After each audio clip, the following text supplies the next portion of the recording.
Hello everyone, this is our 15th weekly update. It's August 13th today, and we're going to be looking at the effect of our recent moisture on our corn silage timing. This is our first plant. You can see it's drying down pretty heavily, and a plant like this, we want to use its moisture content to decide as per when to silage it. This plant is probably still at 85% moisture, so we're not going to think about silaging it for at least another week, but next week, start cutting a few plants down and taking them home and doing a moisture test if your field looks like this. So 15 feet further down the row, we have this perfectly healthy plant. A plant like this, we're going to want to use our normal staging with the milk line to decide as per when to silage.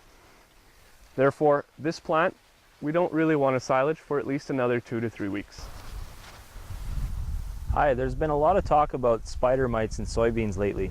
I'm standing in a perfect example of a field that's been affected by spider mites, and today we want to give you some tools to help determine whether or not you have spider mites in your field, or if you're looking at some kind of other problem.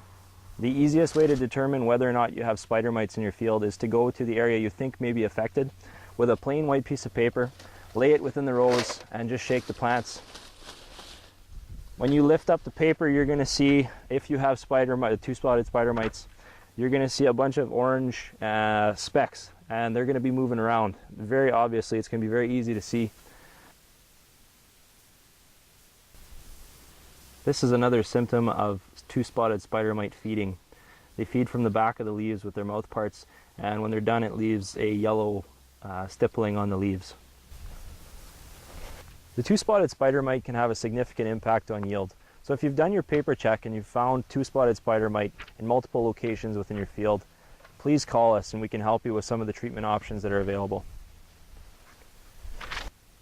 We end this week's update with soybean staging. I'm standing in 900Y81s between the late R5 and R6 stage. The way we can determine the R6 stage is by finding a pod at one of the 4 uppermost nodes that's filled to capacity with green seed.